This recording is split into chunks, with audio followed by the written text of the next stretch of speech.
Easter is here, and for some communities in the Dominican Republic, it means the religious celebration of Gaga.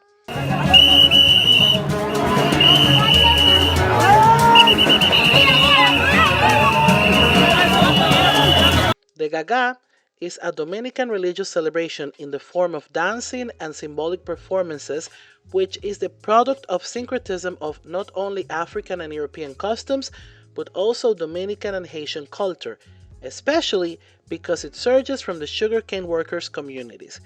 This celebration often continues until Holy Sunday. But unfortunately, Gaga is not always welcome, and this year hasn't been the exception. San Pedro de Macorís province is one of the most important places where Gaga is celebrated in the Dominican Republic, and this year the province public health authorities tried to ban these celebrations, claiming that they are, and I quote, respectful of any religious rituals, but they must always adhere to the good customs and laws of the Dominican people. Now, keep in mind that the term good customs is an euphemism to describe Western Christian values. The provincial director of the Ministry of Health, Juan Ramón de los Santos, promised the Christian population of San Pedro de Macorís that he will never act against the will of God.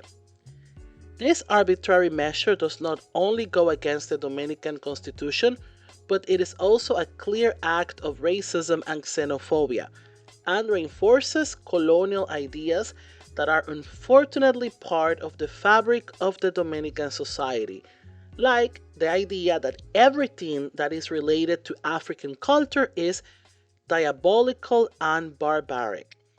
Now, days after this, the 12th of April to be exact, the Dominican Ministry of Culture spoke out against the ban of Gaga celebrations in San Pedro de Macorís.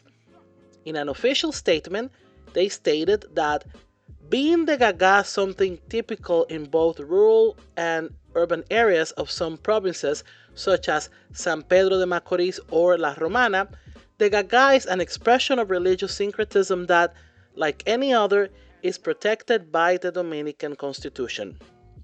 Despite this victory for the Gaga groups, unfortunately it will not be the last time they try to ban this religious celebration. Not only for decades, but for centuries, this type of religious celebrations have suffered some sort of attack, censorship, and ban. And nowadays, this also manifests into misinformation coming from the Dominican press and education system and also local authorities, like we saw what just happened in San Pedro de Macorís. Dominican professor and writer Silvio Torres Ayant said that Dominicans do not deny their blackness. Their blackness has been denied to them by the state. And this explains very well the role of the Dominican state in upholding colonial values. Attacks against cultural expressions that are labeled as African have existed since colonial times. And although one feels powerless because this type of attacks are still happening today, at the same time, one must also feel hopeful because no matter what they try, no matter what they do, they just can't stop the Gaga celebrations.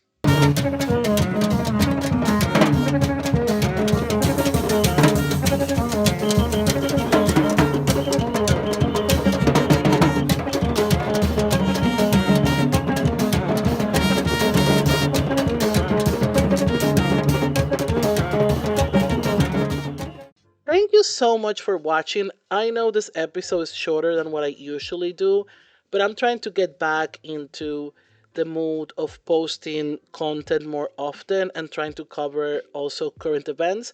So tell me what you think about this episode in the comment sections. Of course, there's no way that I made justice to the complex and rich history of Gaga. So I will also include in the description of this video places where you can have more information about this celebration that are very sacred, that have their own symbolism, and that you should approach with respect and with love. I want to give special thanks to my lovely patrons Ruth and Becky for their support. As always, I have exclusive content for my patrons, so please check it out. Don't forget to subscribe, to follow, and share. Also, follow me on Instagram and TikTok, where I post updates and some amazing and cool content. And, also fun content. Once again, thank you so much for your support. And this is Mango Podcast.